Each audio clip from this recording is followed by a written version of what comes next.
Hello, and welcome to Superbwoman Sundays at 7. I'm your host, the founder and queen bee of the Superbwoman. I'm Janet Neal, and I'm so glad to have you back with us. I have, of course, another superb woman tonight as my guest, Becky Blalock, and I know you're going to love her message, especially those of you who are in the corporate environment, because Becky has been there, done that, and has some wonderful advice for all of us. But before we get to Becky, let me tell you a little bit about what the show is about, if this is your first time, and what the Superbwoman is all about. So let me tell you about the Superbwoman. I believe in the power of women. I believe that women have the power to change this world for the better when we realize we have it. So many of us just don't even realize it, or we're giving our power away. So that's what the Superbwoman is all about, helping women to understand that they have this innate personal power, how to reach it, and how to put it back out there for the betterment of all. I have been blessed to meet amazing, powerful women who have learned this, that it's not about the do that a superwoman is all about. It's about taking the time to be. It's about taking the time to understand who you are, to connect with your values, to connect with that which is important to you, and then do. So it's more about being and then doing. It's all about the be. Now, these women that I have met who are doing amazing things, they are doing this because they're very comfortable in their own skin now. They have taken the time to understand what's important to them, and as a result have crafted and are living amazing lives and doing wonderful things. And our guest tonight is no exception. Becky Blalock and I met at an event called the Tri-State Diversity Council here in New Jersey. Becky was one of the speakers, and I immediately connected with her because her story is similar to mine, coming from technology background in corporate America. Becky started right out of college in a corporation like many of us did, and rose up through the ranks, getting all the way to the top as a senior vice president and CIO at Southern Company, which is a utility company in the South.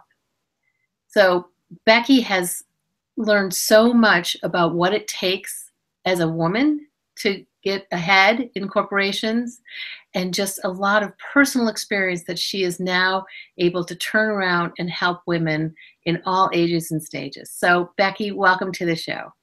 Thank you, Janet, and thank you for all you're doing to help women be successful. Oh, thank you.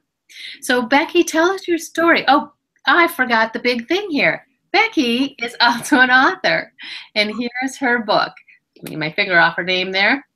Dare. And I just, I was looking through this last night in preparation, and, that is the message, to dare. And Becky talks about in the beginning how she was an Air Force brat, if you will, and moved around a lot. And so Becky, why don't you start from that, like how, and the lessons that you learned from that, and then take us through your story.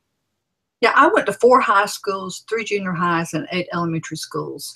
And it was very difficult to move around all those schools. Not so much in elementary school, but when you get into middle school, it's difficult. But I didn't realize until much later in life what a gift that had been, because I learned how to walk into a school where I didn't know anybody and immediately learn how to make friends. And you have to be the one that dares to go up and introduce yourself and say hello and try to find a way to connect with someone. And that skill served me well once I got into the corporate world. Not only was I not afraid to walk in and introduce myself to a room full of people that I didn't know, but it also made me courageous going into new situations where I didn't necessarily have all the knowledge that I needed initially to be successful in the job. Mm-hmm. Absolutely. Go ahead. I feel like I was very fortunate to be recruited right out of college by a very successful company, Georgia Power Company, and they recruited me to go through their accounting management training program. The good thing about a program like that is you come in on the ground floor, you meet other people who are new to the company, and it's just a really great way to get indoctrinated. And they invested a lot in me, gave me a lot of opportunities. One of the things I think helped me beyond maybe some of my peers is a couple of times I made a leap outside of the area where I was a subject matter expert and went to an area where I knew nothing. I left accounting where I was on the fast track and went into a job in the marketing organization. People thought, have you absolutely lost your mind? And I said, no, I just feel like my personal skills make me, and my personality make me a good fit for this job. And if I don't know all the technical details, I will learn them. And those ended up being some of the most successful things that I did, because today in corporate America, you can't grow up in a silo and get all of the knowledge that you need to be successful at the C-suite. The fact that I moved around to several different functional areas and got a lot of expertise about how different organizations work, developed strong relationships with people across the company, that's what helped me be successful as a CIO. And so one of my advices to younger people coming along is look for the job that's going to give you the opportunity to meet the most people and learn the most about the company. And then that'll help you figure out what it is you want to do long term. You got to dare to put yourself out there. That's very good advice. So you seem like a person who's been comfortable in her own skin for a really long time. Am I accurate in that? Well, I would say I'm pretty courageous, but I have suffered with imposter syndrome just like many other women have. I was not the first female officer in my company, but I was the first female officer who was also a mother.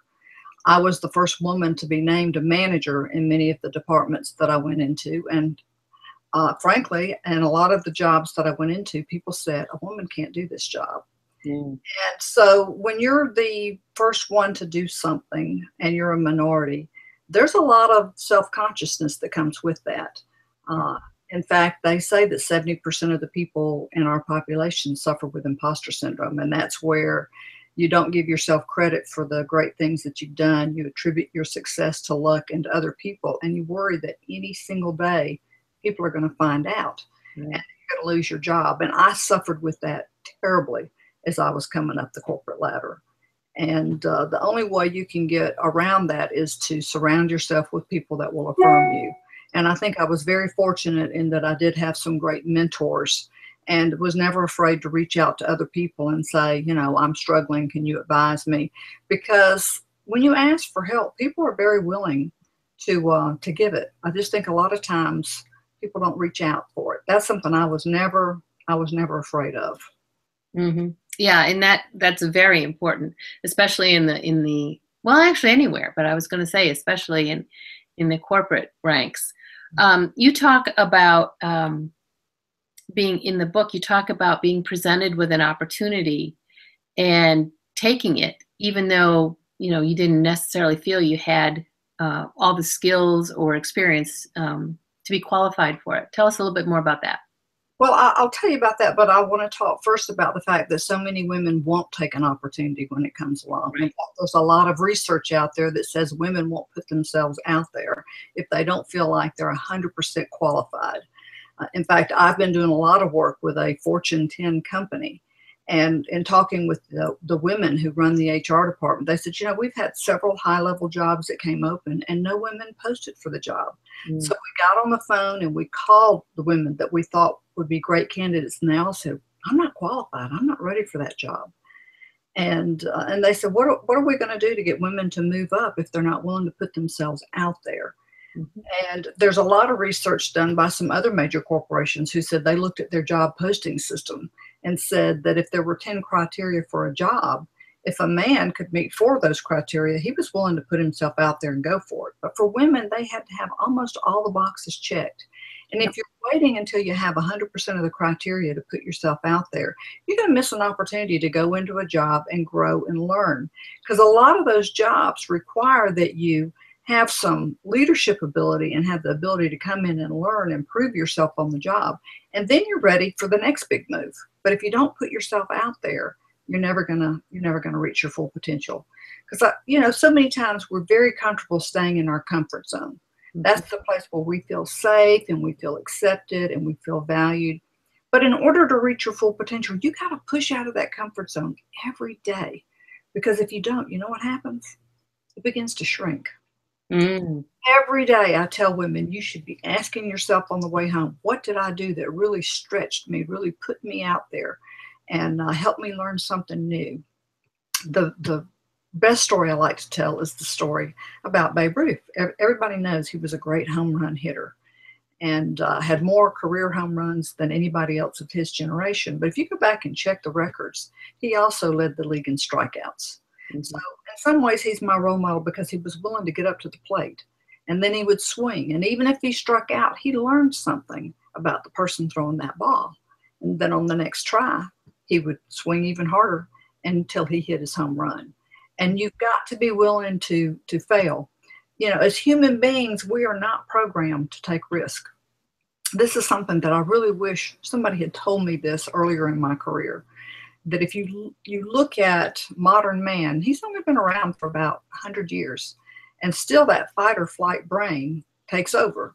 Mm-hmm. You have about 65,000 thoughts in any given day. And most of those thoughts, if you're a normal human being, about 85% of them are negative. They're warnings that are convincing you not to do something. And that's not all bad, because you want to remember not to walk out in front of a moving car, that you'll get hit. But so many of the things that we warn ourselves about at work are just not accurate. And they're not going to kill us.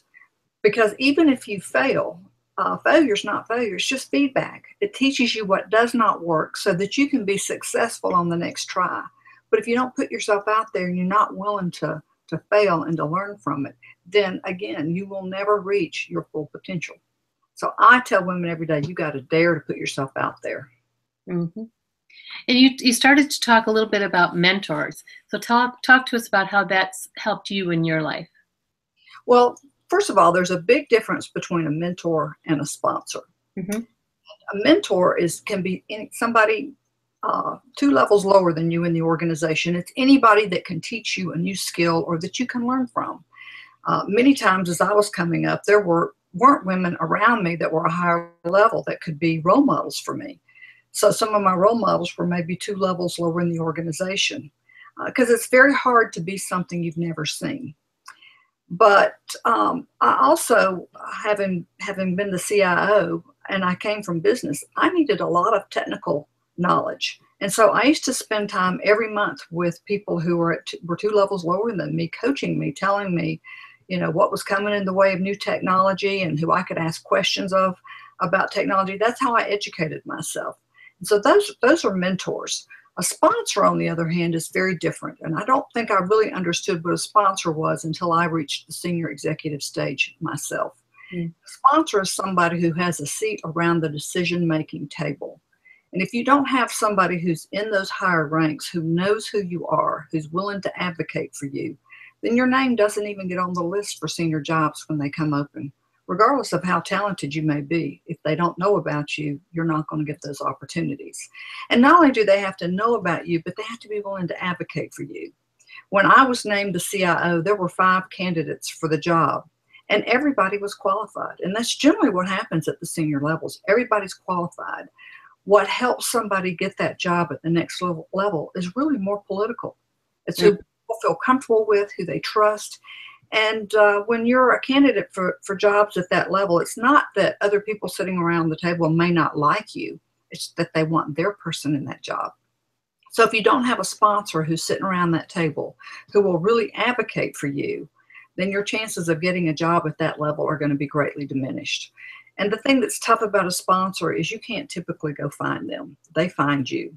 I tell people, if you do great work, sponsors will find you. And when you do great work, don't think of it as just doing your job. That's what you get your paycheck for. What gets you on the radar screen are those things that you do outside of your job. It may be volunteering for a special assignment. It may be leading a special initiative or an affinity group at your company. But think about those kinds of things that you can do that will get you on the radar screen as somebody who not only comes in and does a great job in your job, but takes initiative to do things beyond that. Mm-hmm. Excellent advice. Wow.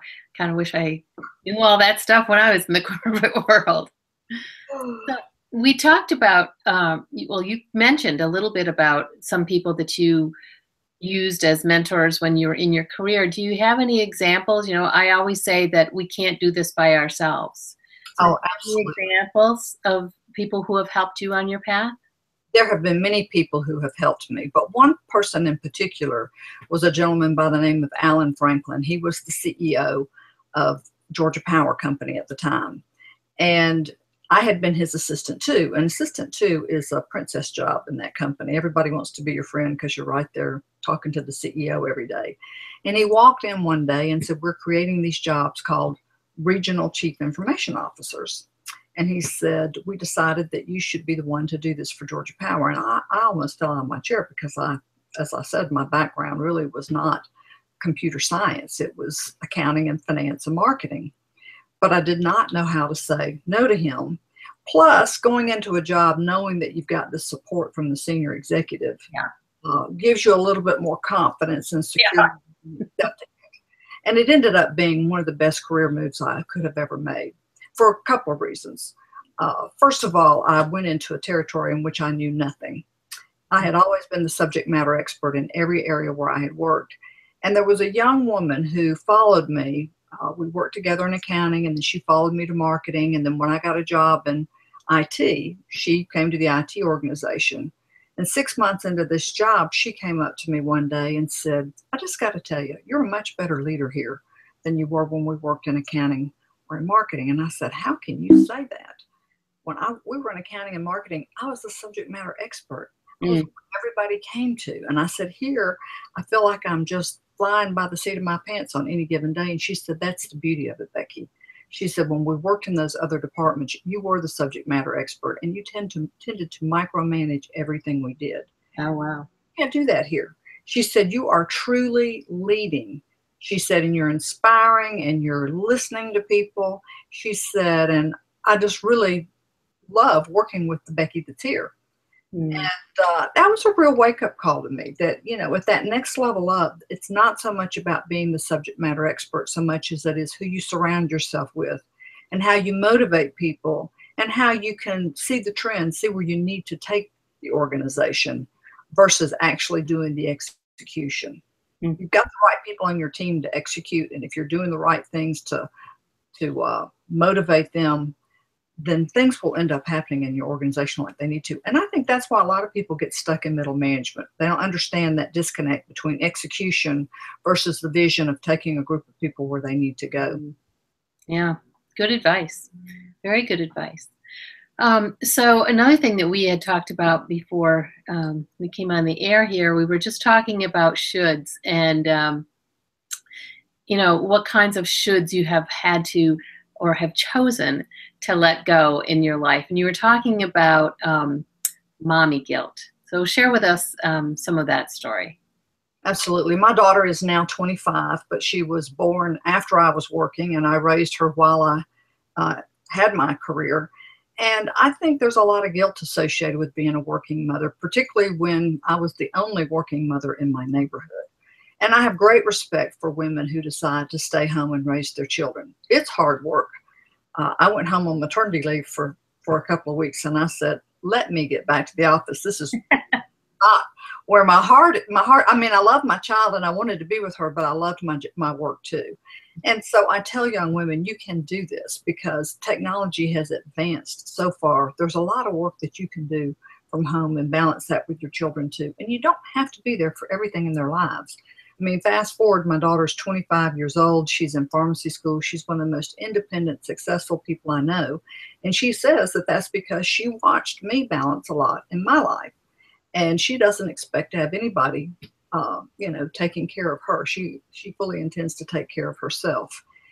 And, you know, I look at the other people in my neighborhood who elected not to come back to work, to stay at home. And they would all really like to be able to, you know, extend their career now, but they haven't kept their skills current. So I tell women, if you do decide to go home, make sure that you keep yourself current in the marketplace, particularly with social media and the way technology allows you to do that. Don't let yourself go home and just get stale on everything, because it's very hard to come back after that. But it is possible to come back even after you take a break. I just was not somebody who desired to do that. And you should do what makes you happy. If being at home and being with your child is what makes you happy, you should do it. And don't feel guilty about it, because truth of the matter is our daughters are going to have to work. Just if if you look at the statistics and the way the economy is going in the future, they're going to be probably the big bread earners of their family. 40% of working women are the breadwinner in their family now. So you're being a great role model for your child by staying in the workforce. One of the tips that I give women is focus on what's important in your child's life. Focus on priorities. And even at as old as 2.5 years of age, they can tell you what's important to them. My daughter and I used to sit down on a pretty regular basis, and we would have conversations about what my week was going to look like and what was really important to her for me to be at. And if there was something that was really important to her, I would change my schedule around to make sure I was there. And that's what she remembers. I mean, she has no memory of me never being there if there was something that was really important to her. Or my husband would do a trade-off with me. Or sometimes we had to get my mother-in-law. Or sometimes it was a neighbor that was a good friend who would attend events if we couldn't be there. I do feel like there are maybe some things that I missed out on, but I don't have any regrets looking back. I've had a very rich and very successful career, and I've got a successful daughter too. And I just wonder, would it have been this way had I been the one that was at home all those days instead of having these really great babysitters? Because you can outsource a lot. You can outsource getting your house cleaned. I either outsourced it or we had a dirty house. My husband's idea of a home-cooked meal comes in the house in a sack. And we had some really remarkable young women who we hired to raise my daughter. And I think many times they were a lot more patient, particularly when it came to homework and things like that, than I would have been. And we're still in great contact with them today. What I tell women that you cannot outsource is taking care of yourself. And too many times we let our schedules get the better of us, and we don't do what we need to exercise and to get enough sleep and to eat right. And you can't outsource that. If you could outsource exercise, I would have already figured that out by now. You and me both. And ultimately that catches up with you. So be sure if you're working and you're going full steam ahead that you are finding some time to take care of yourself, because work will be there. You know, there are a lot of balls we juggle. You juggle your family, you juggle your friends, you juggle work, and you juggle your health. And of all of those balls, your health is the most important one. If you drop that ball, it's going to break. So try to keep that one up in the air. Excellent. Excellent. So these days you've got this book that's out now. You've got a consulting company. What else is next for you on your path? Well, I've actually taken the book and turned it into a workshop. There's a workshop that's online through PDUs to go, and people can get project management credit by taking that course. And then I'm doing a lot of workshops inside corporations. I find that writing the book has an impact. Find that giving a keynote speech gives an impact. But if you really want to touch and move and inspire people, a workshop is the best way to do it. So I'm doing that. I'm actually spending a lot of time talking to men now. I've had several companies ask me, will I come in and talk to their men and help the men find out, because I say men don't know what they don't know. They don't shut women down on purpose. They do it because they're not aware. And so that has been a lot of fun. And I'm also doing a lot of board work, both nonprofit and for-profit work. So life is very full these days. It sounds it. It sounds it. So again, this is Becky's book, Dare. And Becky, I'm assuming you can get this on Amazon? Absolutely. And sort of the key premise behind the book is trying to build your confidence, because confidence is a learned skill. Just like public speaking and just like leadership or learned skills, confidence is too. And it comes about by daring to put yourself out there and doing it on a very regular basis. Absolutely. Now, I know that there are people out there who would go, yeah, that sounds really great, but I don't know how to do that. So tell us, for those who are maybe don't have the personality that they think they can put themselves out there, what would you suggest for that? Well, one good tip is to go to my website, BeckyBlalock.com, because there is a confidence quiz, and you can take that quiz and it will tell you how confident you are. And if you're not very confident, then I have a series of tips, little quick checklist kinds of things that you can do. It's easier than you might think if you just be willing to put yourself out there, and these tips will help. Excellent. The Excellent. most important thing is to act. It's just to put yourself out there and do it, even if you're afraid, because to some extent, we're all faking it. You have to fake it until you make it. Yeah, absolutely. Absolutely. Well, it's really good advice. It's a great book. I've read most of it now, and there's just some really good practical advice there, whether you're in corporation or not. I think the bottom line about daring and putting yourself out there resonates very well with this message of being a superb woman. It's really about having that confidence, looking inside and seeing, how powerful you truly are, and give yourself credit for it. So thank you very much for being a guest and for sharing this with us. Again, tell us what your website is. It's BeckyBlalock.com, and I'm also on Twitter at Becky_Blalock. Okay, great. Wonderful.